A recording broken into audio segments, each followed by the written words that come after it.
Morning, Ethan. I didn't plug my iPad up last night. I thought I did, but I didn't. But I think I've got enough juice to make it through this video. I've had it plugged up for a few minutes, so it's almost a double digit percentages. Okay, so last section of chapter 4 is section 4.7.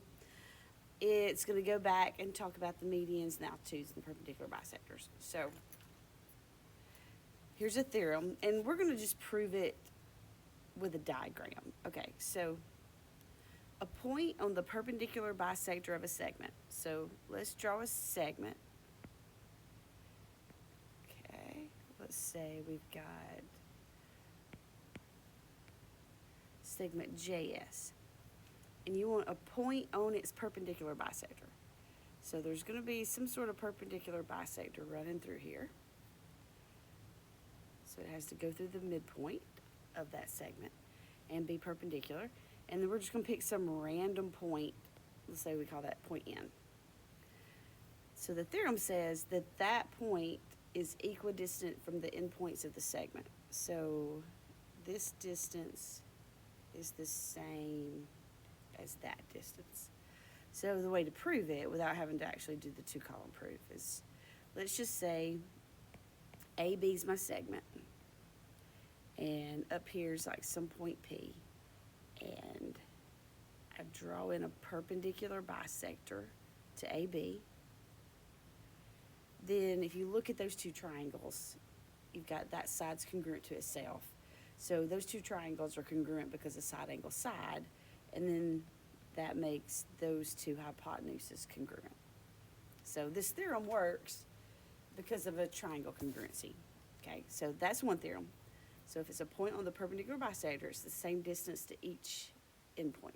Okay, another theorem is if you have a point is equidistant from the endpoint. So this time around, you know that you have a segment. Let's say we call it segment ND, and there's some random point running along out here. Say we call that point X. And that point is equidistant from those two endpoints. Then what it's saying is that the point has to be on the perpendicular bisector. And again, it's all because like look at that big triangle, it's an isosceles. That means the angles across from those congruent sides are congruent angles. So, and then we could have, let's see, what else would we know?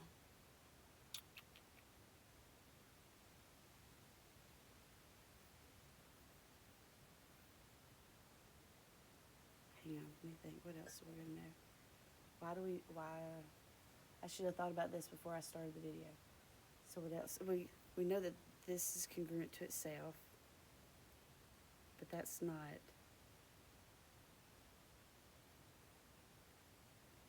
So why does it have to lie on the perpendicular bisector? Oh, okay, I'm thinking through this wrong. Hang on, I'm starting this over. I drew the segment already in, and that doesn't have to be the case. You're probably sitting there going, well, duh, Miss Brand, I knew that. So say there's just some random point X out here, and that it is equidistant from here to here. Okay, that makes this congruent to this. So what they're just saying is that if I could draw a perpendicular bisector to that segment ND, point X would have to lie on it because hypotenuse leg congruency theorem. It didn't. I was drawing the line in first and saying, well, how do I know that's the perpendicular? Why does that line that I drew have to be? It's not. It's saying, okay, there's a point, and then that point would have to be on it. I mean, could there be other lines that ran through that point? Of course, but one of the lines that runs through it has to be the perpendicular bisector of that segment. Okay. All right. Maybe I should think about this one before I start talking. All right, if a point lies on the bisector of an angle, okay, so we'll take an angle, and there's some point on the perpendicular bisector. Why did I say perpendicular bisector? Oh my gosh. on the bisector of the angle. So we know that this is getting cut in half. There's some random point out here. Then that point is equidistant from the sides. So what we're saying is that this, if I go straight at it, is the same distance as this. And the way we can prove that is we can take, say we've got angle DEF, and we draw in the angle bisector ray AEM. And I should probably scoot M in a little bit to make my picture easier to draw. And I want to go straight at this and straight at that. And let's see, this, they have that in common. Oh, so the right angle, angle one side, right angle, angle one side. Those two triangles are congruent because of angle, angle, side, which makes these congruent because corresponding parts of congruent triangles are congruent. Okay? All right, next one. If a point is equidistant from the sides of an angle, okay, so we have an angle, and you know that there's some random point out here that's the same distance to this side as it is to this side. And remember, the distance to any sort of, that didn't, what I'm about to say, that didn't look like it was. It's got to run right at it, like at a right angle. If you know that, then you also know that that point had to lie on the angle bisector. So,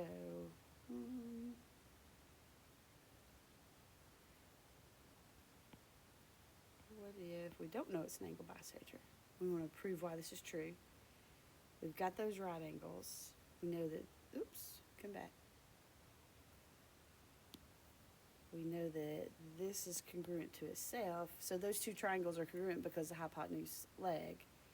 And then those angles are congruent because corresponding parts of congruent triangles are congruent. And then you have that being an angle bisector. Okay, so just using this is not that bad. So if you know that angle ABD is 16 degrees. All right, so D is a point that's the same distance to both sides of that angle. That means it has to sit on the angle bisector. Then you know angle ABC has to be 32 degrees because you know both of those smaller angles are both 16 degrees because it's on the angle bisector. Okay, so we'll get rid of that for the next one. Given that the measure of angle ABD, so this angle here, which we already know these are congruent, is 2x plus 12 degrees. I got to sneeze.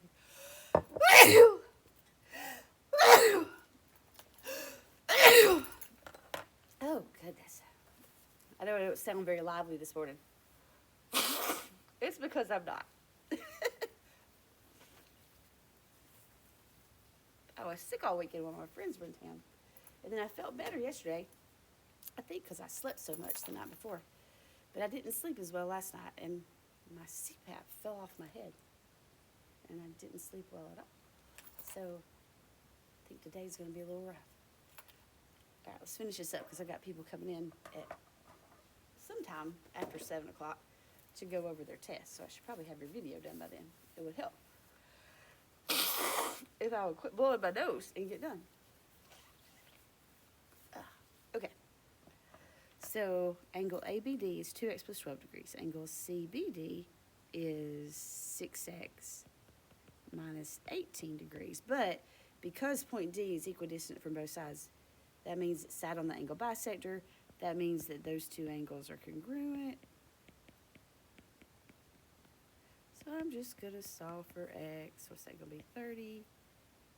So 2x is 15. So x is 15 halves. So what do I know? Angle ABC. All right, so let's plug the 15 halves in. I'm going to plug it into this one. So 15 and 12, there's 27. So each one of these is 27 degrees, which makes the whole thing 54 degrees. Okay? All right. Third one. So what's going on here? Given that FH is the perpendicular bisector, then that means it's equidistant from the endpoints. And you could go through and actually do the congruency theorem to prove the triangles and all, but we just learned a theorem that we can cut straight to it. Like, we know that that point F, because it's on the perpendicular bisector, is equidistant from the endpoints. So if EF is 4y minus 3 and FG is 6y minus 37, then we know those are congruent sides, so those measures are equal. So 2y, what's that going to be, 34? Y's got to be 17, okay? And then they want to know FG. So FG is 6 times that y minus 37. 42, carry the 4. 12 minus 7 be 5. 65. Okay? All right, number 4. So same picture, so I can erase this. If E to F is 10.6 and E to H is 4.3, F to G also 10.6, find E to G. Well, if it's on the perpendicular bisector, it's an isosceles triangle, and any kind of altitude cuts the base in half, so this is also 4.3, so EG is 8.6. We're getting close. Right, if EC, I'm going to do a lot of erasing on this. So if EC is perpendicular to AD, all right, so I know that's a right angle, that's a right angle. AC, so from here to here, is congruent to EC. Okay. Then EC, that one, is called what for AD? So I'm only looking, oh, congruent to, I was reading the wrong one. Hang on. Okay, get rid of that. Let me start over. I looked at the wrong thing when I marked it up. Okay, E to C is perpendicular to A to D. All right, so got that. A to C is congruent to C to D. Okay, that's where I was looking at it wrong. So we're really just focusing in, oops. I looked at that, and I was supposed to be looking at that, and I thought I looked at that EC instead. Okay, so we're just focusing in on this and this. So we're ignoring all the rest. So E to C, it hits A to D at a right angle, and it goes through the midpoint. That makes it a perpendicular bisector of side AD. All right, now let's start the next one. Okay, so C is the midpoint of AD. All right, so this then is congruent to this. FC, okay, FC, so we're looking at this piece here, is called a what for triangle ADF. Okay, so A, oops, I wanted to do that different color. Man, I'm struggling this one. ADF. All right, so that big triangle, we're connecting a vertex F to the midpoint of the opposite side. That's what a median is. Okay. All right, next up, if FB is perpendicular to AD, okay, then FB, all right, so we're looking at this, and then we want to look at triangle ADF. All right, so FD comes from a vertex to the opposite side at a right angle. That is what an altitude does. Okay. All right, next up, if point P, wait, where's point P? Oh, this was, oh, no? Oh, point P is not drawn. I got to draw it myself. So point P is on the perpendicular bisector of AD. So I don't know exactly where that is. I'm going to draw this off to the side.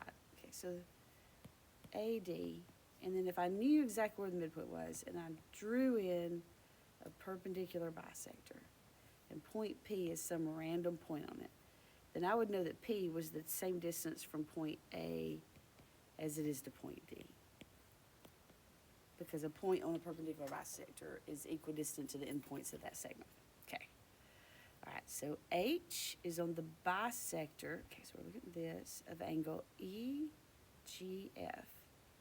So that point is on the angle bisector of that angle, okay? Then H is equidistant to this side and this side. So equidistant from GE and from GF. Okay, and I could put a segment. I guess technically it might even be better to put a ray because the sides of an angle are considered rays. It's just, we don't always have to look at the entire ray. We just look at the part that's drawn, which is a segment. Okay, so let's erase that. Next up, H is equidistant from FE. Okay, so it's the same distance here as it is to FG, which according to what we just learned means that this is an angle bisector.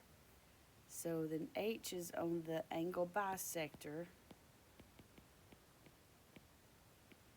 of angle GFE.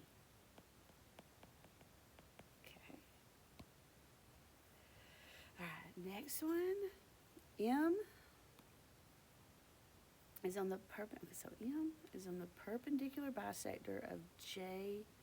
All right. Ooh, this picture. We did a rough job making this one. So I don't know that whatever's drawn in, let's say this is for sure the perpendicular bisector. M is on it, then that point is equidistant to the endpoints. So that means, and they're using an equal sign, not a congruency sign. So that means that JM is equal to KM. Okay. Next one, M is equidistant from K and L, which means that M has to be on the perpendicular bisector of, what segment is this? Wait, hang on, did I lose right? Okay. Oh, goodness gracious, I did the wrong one. I hate it when I just do stupid stuff all morning. Okay, M is equidistant from K and L. Goodness gracious. Okay, which means it's on the perpendicular bisector of this segment here, LK.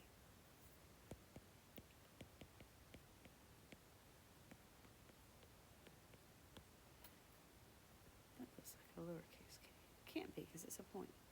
All right, so really, this is, as long as you're all caught up, this is the last just regular work, I think. Let me look through my Dropbox again. Section 4.7, it's just that. Let's see. And then,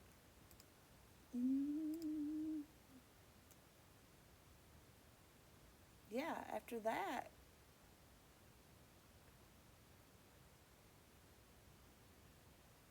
it's going to be a review. Oh, I'm sitting here reading what I wrote. I'm looking at my Dropbox file from the 2019-2020 year, and on the review it says, correct the numbering problems next year. I wonder if I did that in 2020, 2021. Surely I did. I'll make sure to get the review out of there, and I should do that right now while I'm thinking about it, because I might not if I don't. All right, so you got some book work, classroom exercises, some written exercises. You can still come back here and keep learning how to do some more constructions if you want to. That's not required though. It's like if you enjoy the constructions, do some more. And like I said, I taught myself how to do constructions out of that book. Nobody ever taught me how. And then when I taught at the high school, though, I did teach the kids how to do it. But that was, 20 years ago and 30 years ago, and heck, what am I talking about? 31 years ago. So they didn't really care that we had a room full of compasses that had that sharp of a point. We just figured everybody was safe. So you could not break out those compasses anymore. There's no way anybody would let that fly. And then the safety compasses that you can use, they're just crap. So nobody wants to use those. You can't make good constructions with them. The Circle Master compass is the superior compass. And if you can't use that, there's no way I'd ever try to teach constructions. So, hang on, I got to blow my nose again. So I'll go ahead and get this review up ready. And if you get to that today, you do. If you don't, then we'll do it tomorrow, and you can take the test on Monday. All right?